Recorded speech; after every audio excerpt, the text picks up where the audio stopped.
Okay. Hello. Today I'm going to read a story about a boy who lived many years ago. His name was Joseph, and Joseph had a coat of many colors. This is the cover of the book.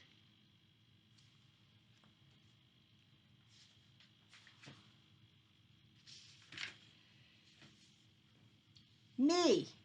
Let me try, Joseph, let me. Joseph was fitting an arrow to a bow. A small boy came running toward him. It was his younger brother, Benjamin. Let me try, Benjamin said. He held out his hands to take the bow. Joseph laughed. His small brother was so eager, yet Joseph was young enough himself to understand. Try if you like, he said, and he handed Benjamin the bow. But it's too heavy for you, Benjamin. Your arms are not strong enough. Oh, yes, they're strong enough, Benjamin said, holding the bow tightly in both hands. The little boy wanted to copy everything his big brother did. If Joseph could shoot a bow and arrow, so could he. There, said Joseph. Do it like this. Now bend the bow as far as it will go. Benjamin tried, but the bow was really too heavy for him. The arrow fell to the ground only a few feet away. Oh, Benjamin let out a cry. Joseph gave his young brother a pat. Never mind, Benjamin, he said. You'll beat me someday. Wait and see.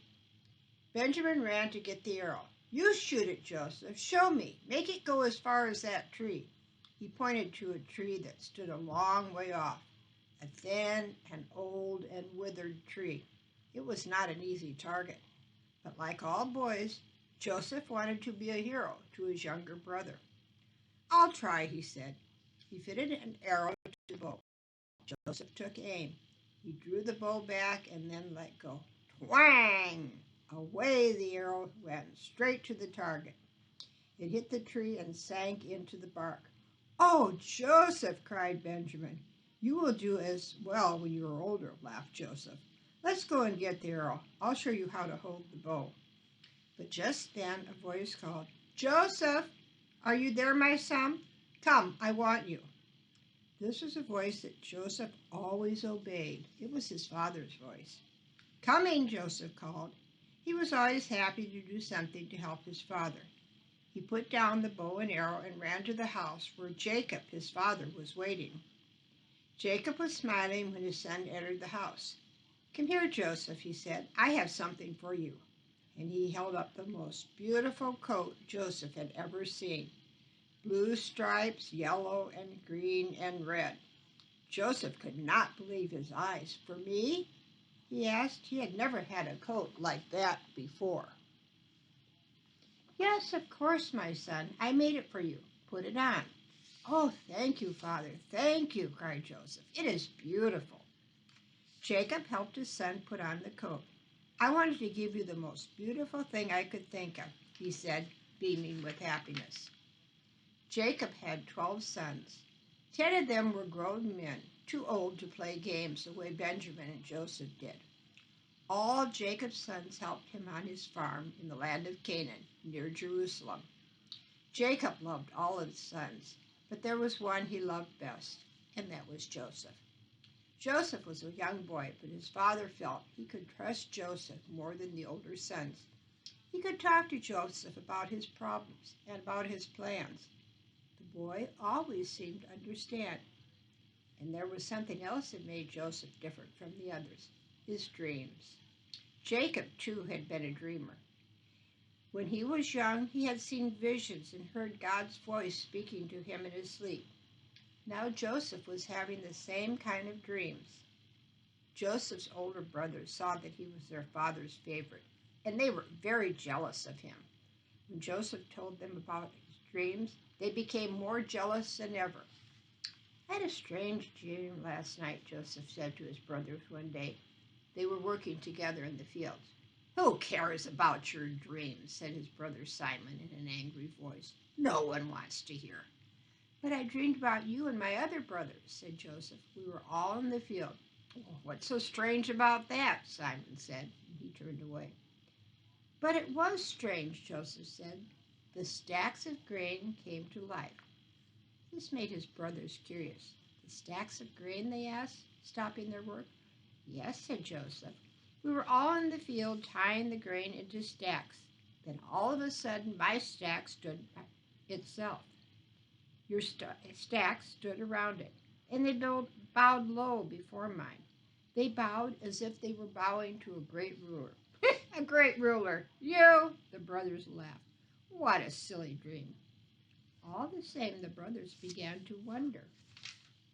Could it be that this dream had a hidden meaning? It seemed to show that Joseph stood out above them. What if the dream came true? What if young Joseph was to become the greatest in the family? The very thought made the brothers even more jealous. Joseph had another dream a few nights later. He dreamed that he saw the sun, the moon, and 11 stars all bow down to him. He told his brothers about this dream too. 11 stars, his brothers thought.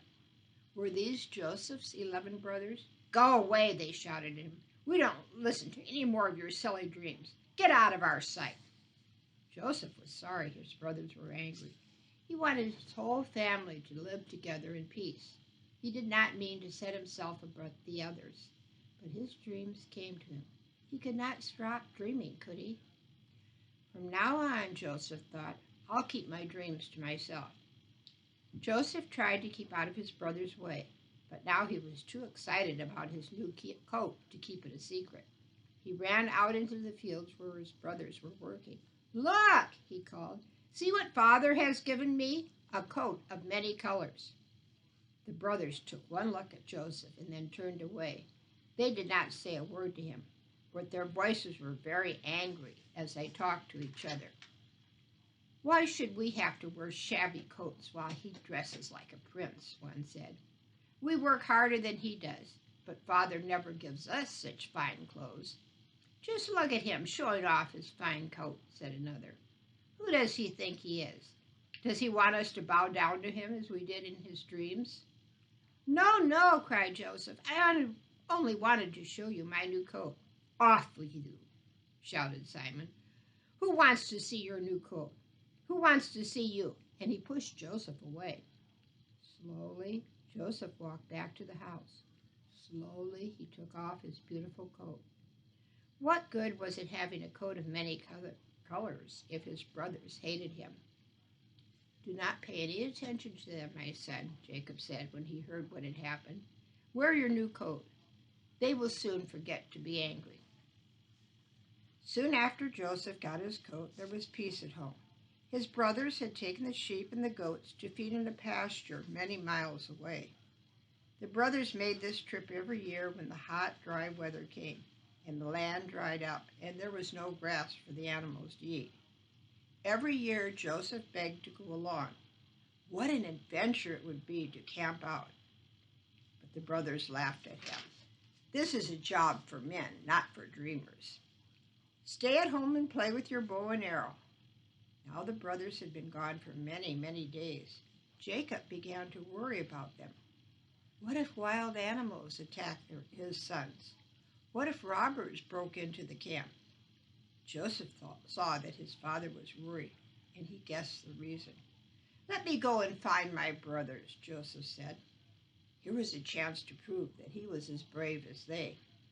But Jacob did not want Joseph to go. It was bad enough having his older sons away from home. How could he let Joseph, his favorite, out of sight? It will only be for a little while, Joseph said. Please, please, Father, let me go. I can look after myself. Joseph could not say no to his favorite son. Very well, he said at last, you may go, and God go with you. Oh, thank you, Father, cried Joseph. I will set out at once. And he started to run from the house. Wait, son, Jacob called him back. You must take some food with you. And remember, watch out for wild animals and for robbers. And Joseph, come back soon. Yes, Father, I will come back, Joseph promised. Jacob helped Joseph put on his coat of many colors. Then, when the boy had put some food in his pocket, he stood at the door and watched till Joseph was out of sight. The reds, blues, greens, and yellows of the coat made a bright splash of color. One last wave, Joseph was gone. In the pasture, Joseph's brothers were sitting around the campfire. "It's almost time to go home," said one brother. "Father will be pleased when he sees how well we have taken care of the animals." "Yes," said another. "It will be good to be home again, if only we didn't have to see Joseph." "Joseph, huh?" Simon said. "I wonder if he has dreamed any more silly dreams. I wonder if he has been given any more fine clothes to wear.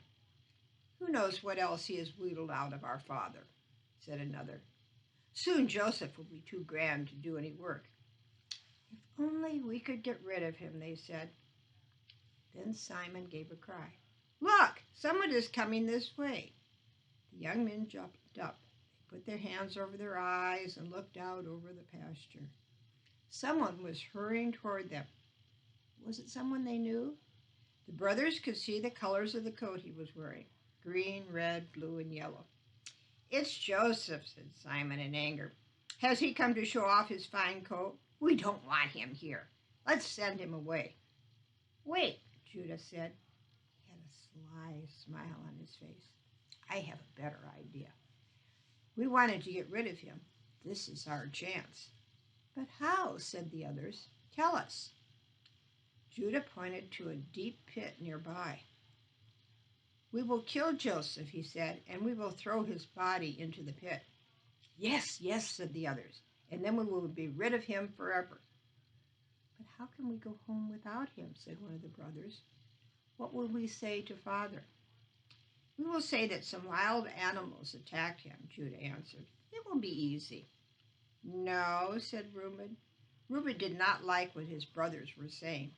He was jealous of Joseph, but he did not hate him as the others did, and he did not want to kill anyone. "Why should we kill him?" Reuben said. "Throw him into the pit if you must. He will soon starve to death." Reuben had a secret plan. He would come back and get Joseph out of the pit. "Very well," said the others. There was no time to make other plans.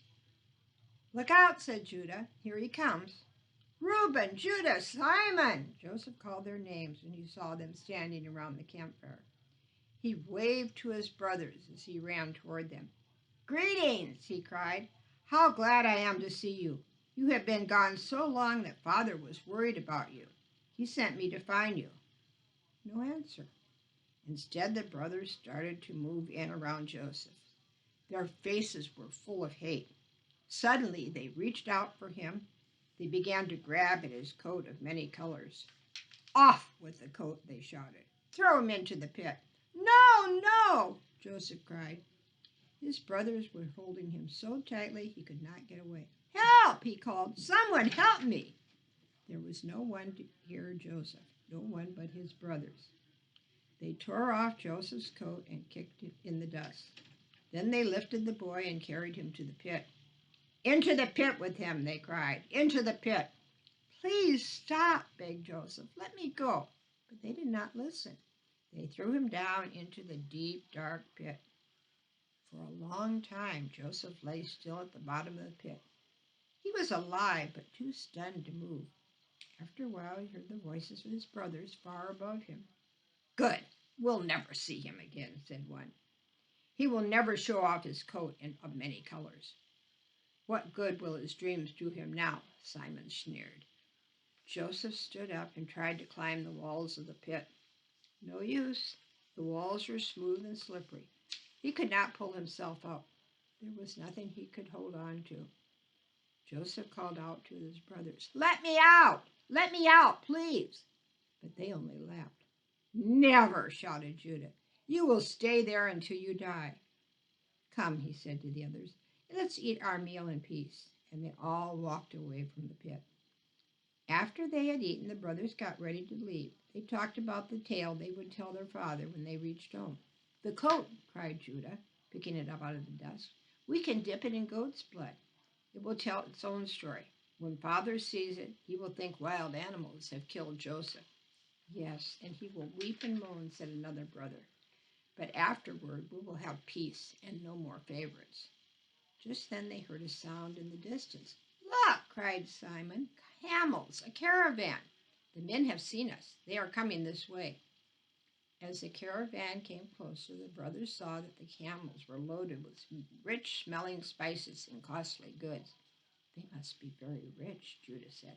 Perhaps they will buy from us. But what do we have to sell? Reuben asked. Goats? Judah smiled wickedly. Something better than goats, he said. Something that will bring much money. And he pointed to the pit where Joseph was trapped. A slave. From deep in the pit, Joseph could hear strange voices. Had someone come to save him? He cried for help, but there was no answer. Then Joseph heard his brothers talking with the strangers. It sounded as if his brothers were trying to sell something. No, no, give us more money, was Judah's voice. He is strong and will work hard. We want more money for this slave. Slave? Now Joseph understood. His brothers were selling him to the strangers. He would be taken far away to a strange country. As a slave, he would be made to work hard. He would go hungry. He would be beaten and whipped. But I will be alive, Joseph thought. Maybe these men will treat me well, or maybe I will have a chance to run away.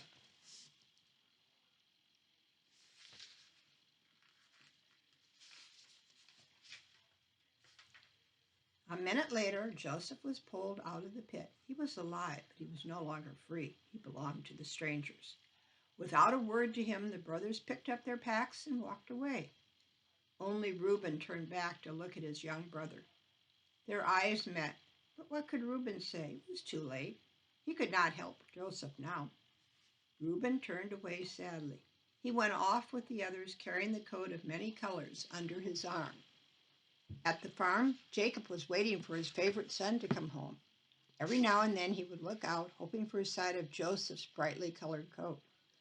How long every minute seemed when the boy was away. Will Joseph be home soon? Benjamin asked. Yes, Benjamin. He will be home soon. Keep watching for him. Tell me if you see him coming. The little boy ran outside. There was nothing to see but the dry land and the tree that Joseph had hit with an arrow so many weeks ago. Benjamin stood by the door for a long time.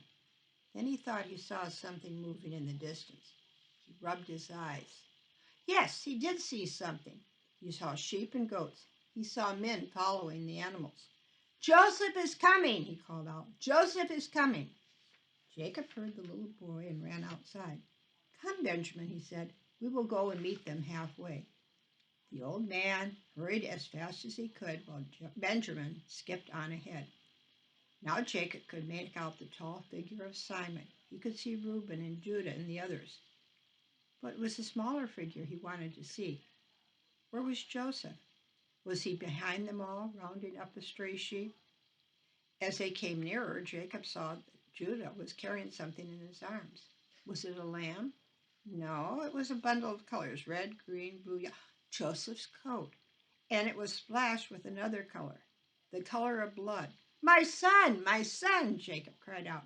He is dead. Joseph was alive, but he was far from home and his father. He was far away from the land of Canaan. The strangers had taken him to a marketplace in Egypt. Here men were bought and sold like animals. Joseph stood with the other slaves in the marketplace. It was hot and dusty. The noise of dogs barking, men shouting, and whips cracking filled the air. Joseph was hot and tired, thirsty. His whole body ached. He had walked many miles with little to drink or eat, and now the whips were lashing out from all sides, striking at him. People who came to the slave market thought it was fun to whip the slaves like this and laugh at them.